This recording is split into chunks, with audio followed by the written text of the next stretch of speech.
I think that you need to go into it with open eyes, but also make sure the person's going to be a good fit for your culture or the culture of the agency. Not all VA companies are created equal, and I think you should ask some questions and vet them all out to see which one you feel most comfortable with. All right. I haven't been on a podcast with you in a long time. This is exciting. No, it's been a while. It's been a minute. Yeah, I'm excited. I think that this is a great topic.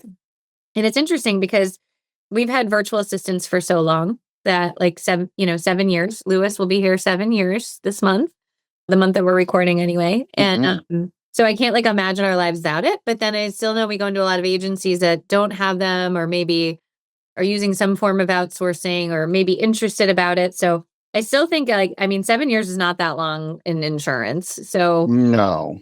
And I know when you used to work at Cross, you guys got on the VA train.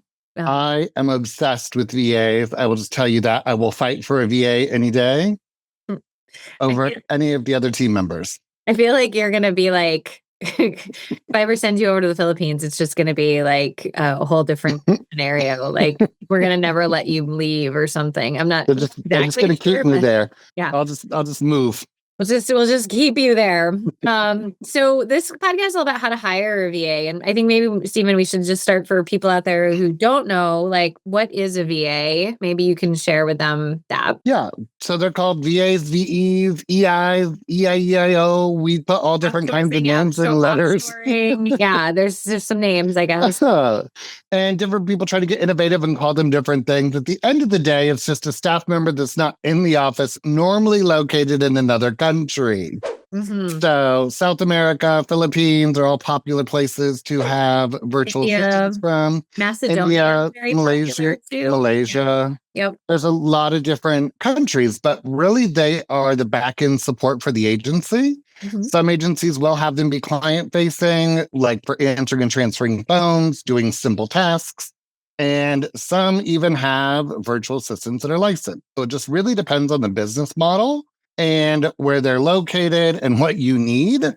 But at the end of the day, it is taking the chaos off of your plate and making sure that it's a replicatable work that's happening over and over again. Yeah, that is great. And so I think when people start thinking about it, usually to me, it's a couple triggers, right? Like they read about it in a Facebook group, like, I must have one. Yeah. Or 2, somebody leaves, or 3, their team is really stressed, or they get a referral from somebody. But there's quite a few ways to go about outsourcing, right? So one of them is to contact a company like a Marble Box or like a Resource Pro where you don't really have a relationship, but you just send the work there. This could be like policy checking, processing, renewing policies, all of those things, waiting to make sure you got the endorsements in. And it's kind of nameless, faceless. You hire them, they do it, and sort of happens behind the scenes like the great and powerful us, right? Another way that you can do it, which is kind of the method that I think I prefer that we use, which is you can go through a service. We use CoverDesk, think the world of them. They've been great partners of ours. And, they source candidates, they screen them, you're part of the interview process. And now we have 7 people in the Philippines, and actually 6 in the Philippines, 1 in Denmark, because she moved down to the Philippines and she stayed along for the ride, 1 on Faroe Island. But they are part of our team, just happened to be through a third party with, and so they support their technology. There's a leader there. There's training there. Like I was just setting up for Employee Appreciation Day, and they're handling all of that for me. So that's I think a model that probably if you're new to outsourcing I think that's the best entry level way in. Wouldn't you agree, Steve? Yeah. And then your team sees the person, like, they're a real person. Most of our VAs have more education than I have. So that's a thing. The secondary education is very encouraged in most other countries. And then the third way is like you'll find this out there, like this thing called like going direct. Like, you post a job ad out there somewhere and people apply. And we say, if that's your first, I wouldn't do that if that's your first VA, because there's just so much of like, how do you get them a laptop? How do you know they're working? Where like more of a partner is going to scan, ensure that everybody is working. And I think sometimes a direct, maybe if you know what you're doing, but I always say, I don't want to be in charge of cybersecurity. And I don't know what the like tax laws and implications are over there. So I don't want to get subpoenaed. And I have watched that like overseas prison show where it's like locked up abroad. I don't want to. I don't want to end up in another country's prison And if it's system. working for you, no knocking it, right? Like I understand. For me, it was a little bit like, well. And I mean, I work with agencies that have all different models as well. Like some of them have expats, like ex-US citizens that have moved to other countries and they're 1099 employees, but they're licensed because they had a social security number. I have some that go direct and they hire a team and they have an amazing staff that can support it to onboard them and make it happen. And then we have others that literally are like, I need my hand held and I want to learn how to do this correctly. Yeah. And the first thing I would always say, if like you're questioning, do I need a VA, is the first step I always like to say is run your activity report in your management system. So like if you're in QQ, you can't really get this data. If you're in EasyLinks and you haven't been using your labels or tags, you'll struggle a little bit with this, but you can start. And I just like, let's look at everything everybody's doing. And then what are things that non-licensed people can do that if I could offshoot all of this to this bucket, could free up my team's time, they could cross-sell more, they could get on new business more, they could be doing these things. And I think a common question I always get is, do I need someone full-time? And I just tell people, VAs are very addictive.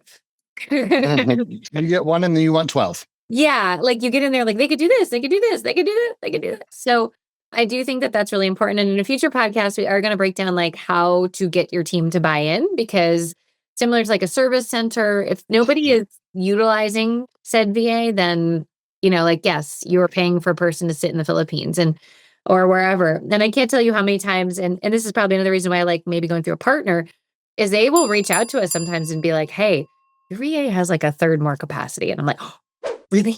Right. Okay. I have a list, so where if you're going, in a different capacity, you just don't really know what that looks like. And I've had experience with a few different ways of doing VAs. Like on the agency side, we failed miserably twice. And we were like, we're never doing this again. Then lo and behold, one day we were like, we're doing this again. When we tried the third time. And for us, it was finding the right partner that kind of helped us learn the process. And we're going to talk about in one of our other podcasts as well, like onboarding in a virtual assistant to the agency.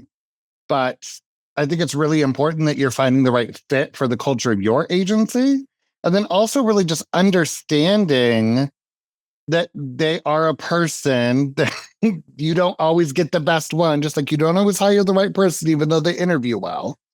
What frustrates me is somebody's like, well, I hired a VA and it was horrible. Yeah. Okay, well, was it your processes? Was it the onboarding? Was it the expectation? Or was it just a bad hire? Yeah. So I think that you need to go into it with open eyes, but also make sure the person's going to be a good fit for your culture or the culture of the agency. Well, and I think that's a good point too, because it's new for everybody, right? Like that's one of the challenges, is it's really new for everybody. So what kind of that means is like when we first got our first one, I had watched another company onboard them and I saw it. I was like, okay, I kind of got a feel for it. But if you're new, you just don't really know. You might want to chat with an agency friend and be like, well, what do they do? How does this work? But don't also overthink it when you think like, oh, I have to have all the processes ready before I start. I like to say the first VA can actually create your processes. Like that could be something that they do. And they're very process driven. So it's actually great. So that is another opportunity for everybody to think about too. Yeah. So, when you're looking at like how you're going to do it, it's your choice. There's all these different models. But I always tell people you should maybe want to interview 2 or 3 companies, right? Like, because you're going to hear different things. And as our free download for the month, which hopefully you guys check out the show notes or on YouTube, the description, we're actually going to give you a list of questions to ask, right? Because I feel this way, by the way, about technology partners too. You get on and it's like, sunshine, rainbows, magic. I'm going to be richer, have so much more time, have no headache. Yeah.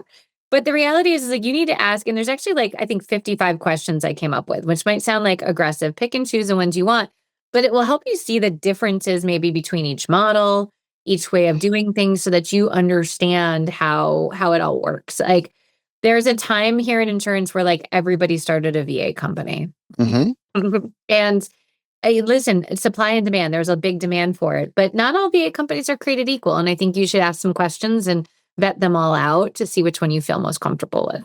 Well, and some are more like back-end tech driven or tech stack driven. Some are more like service driven. Yeah. So I think it's really finding out what you need and what the best fit is. And when I'm working with a lot of agencies, I'm asking them questions to know what direction to send them to go, like interview 2 or 3 VA companies. Like, this is what you probably need, but talk to them first, talk to this one, then pick and choose.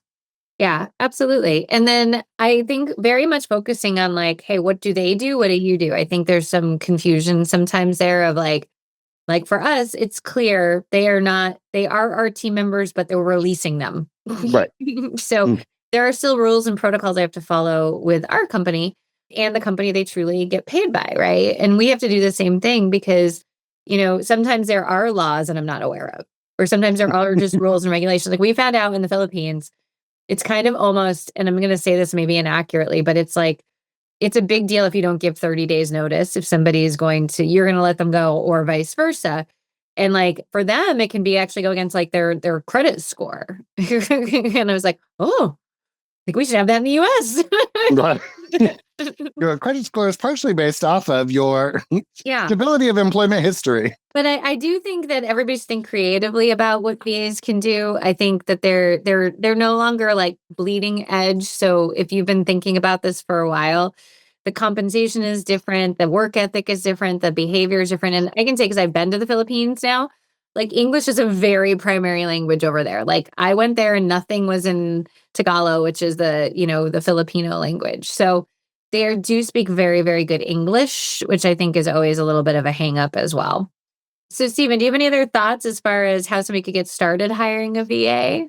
I think they need to just really take a look at, again, what we started talking about at the beginning, the tasks that could free up time to generate revenue. So all of those things that the team is doing or you are doing, that we could move to somebody else, that we could create a replicatable process to just make it happen the same way every time, or 80% of the time, to free up the time for the client-facing staff to build relationships, increase retention, and drive revenue to the agency. Like if it's not making us money, why do we need to pay somebody high wages to interact? Amen. Like, I have yet to meet a team member that thinks they're fairly compensated. I have met team members that are overly compensated, though. Oh, yes, but they still want more. So, and I'm saying that semi-facetiously, but you understand. On our next podcast, we're going to dive deep into, does your agency need one? So there are some still pockets in the United States of America where, the compensation is just at a different level, and I always like to say there's need, want, and gearing up to have. So we're going to kind of talk through all those on the next podcast. So Stephen, will I see you on the next podcast? I'll be there. All right. We'll catch you guys all later. In the meantime, check out those show notes and get that free download guide of the questions to ask. Also, we have released a process pack on how to hire a VA. So this is going to go far more in depth, like how to run the report, their job description potential, literal samples of how to get your team to buy in, how to onboard them, how to know if they're working. So no matter who you use, if you're like, hey, I just want a nice third-party guide to break it down for me and my management team, by far, please get this process pack. We spent a lot of time to make sure that it was really good, high-quality information, from the fact that we work with all these agencies that use all these different models to give you pros and cons so you can make the best decision for your team. So don't do what Cross did and get 2 wrong ones and then suddenly blow up and have like 15 VAs. I mean, it was a learning lesson. You paid some tuition. You were early on. You were early on. We were very early. Very early on. All right, Stephen, I'll see you in the next podcast. Thanks.